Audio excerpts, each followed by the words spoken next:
wabarakatuh. Kami dari mahasiswi Universitas 17 Agustus 1945 Surabaya.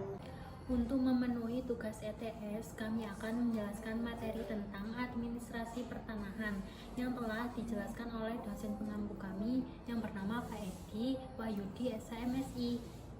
Sebelum melanjutkan ke video berikutnya, izinkan kami untuk memperkenalkan diri terlebih dahulu. Perkenalkan, nama saya Dinda Yunita Nugraha Putri dengan NIM 11122000013 dan teman saya. Nama saya Putri Mei Kristanti dengan NIM 11122000011. Materi yang pertama yaitu pengertian administrasi pertanahan.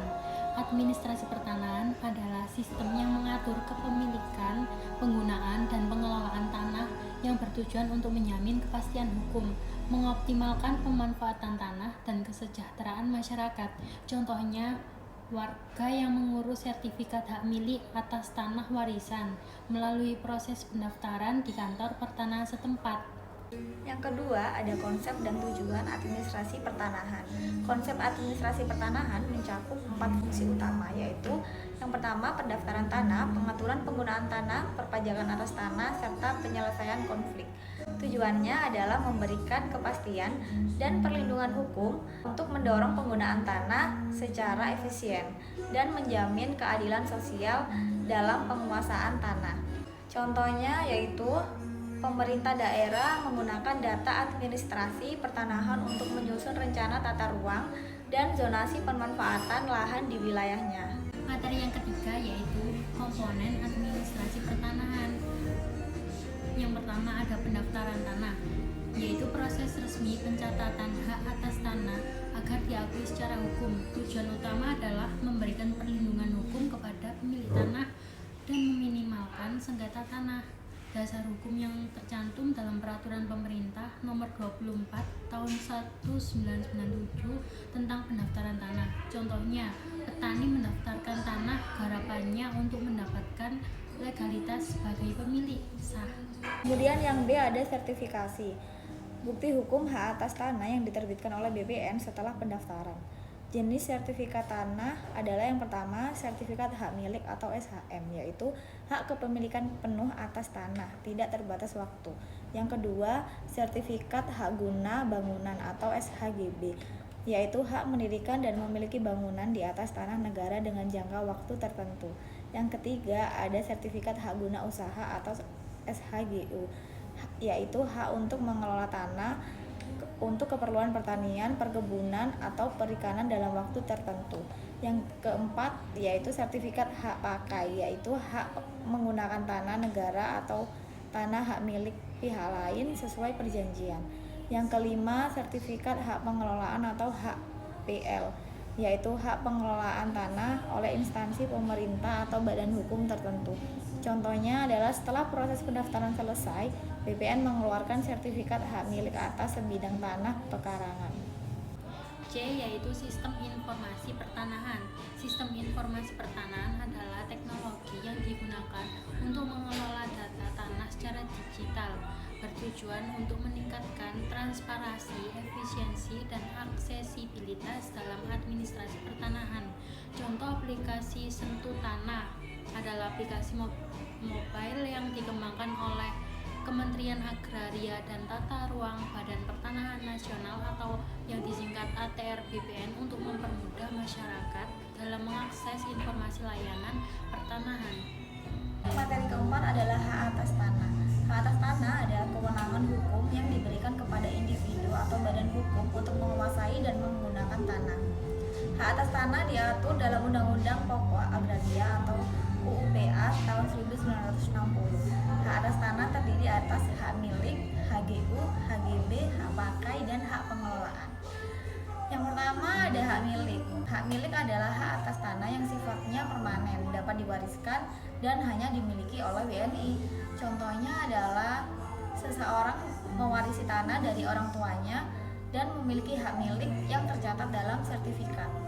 Yang kedua ada HGU, HGB, hak pakai, hak pengelolaan, hak guna usaha atau HGU hak untuk mengelola tanah negara untuk kegiatan usaha pertanian, perkebunan, atau perikanan dalam jangka waktu tertentu tidak dapat dijadikan hak milik pribadi tetapi dapat dialihkan atau dijaminkan.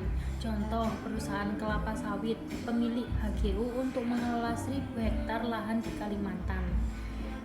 Ada hak guna bangunan atau HGB, hak mendirikan dan memiliki bangunan di atas tanah yang bukan miliknya. Contoh, pengembangan rumah atau pengembang perumahan membangun kompleks di atas tanah negara dengan status HGB selama 30 tahun. Selanjutnya ada hak pakai, yaitu hak menggunakan dan atau memungut hasil dari tanah milik negara atau milik orang lain dengan persetujuan. Contohnya yaitu warga asing mendapat izin hak pakai untuk tinggal di tanah milik negara selama masa visa tinggalnya. Yang terakhir ada hak pengelolaan, yaitu hak mengatur penggunaan dan peruntukan tanah oleh instansi pemerintah atau BUMN. Contohnya adalah pemerintah daerah mengelola kawasan industri melalui hak pengelolaan lahan. Lembaga dan kewenangan pertanahan, misal Badan Pertanahan Nasional atau BPN, adalah lembaga pemerintah yang bertanggung jawab dalam melaksanakan tugas pemerintahan di bidang pertanahan sesuai dengan perundang-undangan. Kewenangannya meliputi pendaftaran tanah, sertifikasi, penyelesaian sengketa, dan penataan pertanahan. Selain itu, Kementerian ATR BPN menyusun kebijakan strategis di bidang agraria dan tata ruang. Contoh, BPN mengadakan program pendaftaran tanah atau biasanya yaitu sistem lengkap yang disingkat PTSL untuk mempercepat sertifikasi tanah rakyat secara gratis. Yang keenam ada reforma agraria dan keadilan akses tanah. Reforma agraria adalah upaya pemerintah untuk meratakan kepemilikan tanah dan memberikan akses yang lebih adil bagi masyarakat, terutama masyarakat yang tidak memiliki atau memiliki sedikit tanah. Contohnya yaitu pemerintah membagikan lahan ex-HGU yang terlantar kepada petani melalui program reforma agraria di Sumatera Selatan.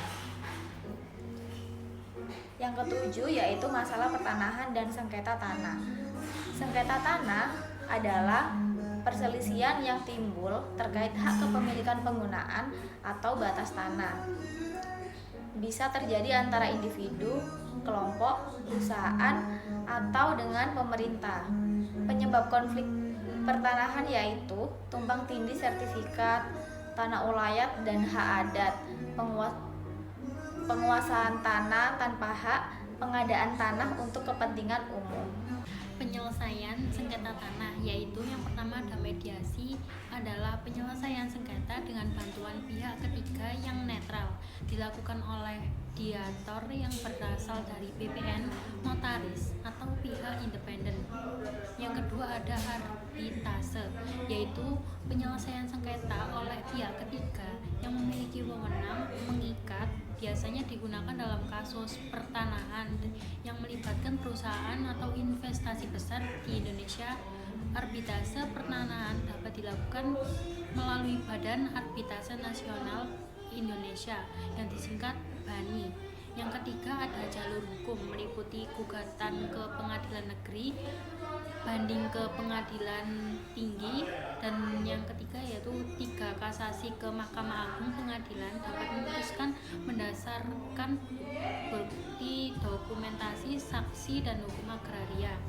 Contoh, sengketa antar warga desa dan perusahaan tambang karena klaim tanah lahan tambang berada di atas tanah adat. Yang kedelapan adalah peran tanah dalam pembangunan nasional. Tanah memiliki peran penting dalam pembangunan nasional baik dalam aspek ekonomi, sosial, maupun lingkungan. Pemanfaatan tanah yang optimal dan berkelanjutan dapat mendorong pertumbuhan ekonomi, peningkatan kesejahteraan masyarakat, dan menjaga kelestarian lingkungan. Contohnya yaitu proyek pembangunan jalan tol membutuhkan pembebasan tanah dengan kompensasi adil kepada pemilik tanah yang sah. Demikian penjelasan materi yang dapat kami sampaikan. Mohon maaf apabila ada kesalahan kata dan kekurangan informasi dalam video yang kami sampaikan. Terima kasih telah menonton video kami. Jika ada saran, tulis komentar di bawah ini. Jangan lupa like, komen, dan subscribe. Bye-bye. Wassalamualaikum warahmatullahi wabarakatuh.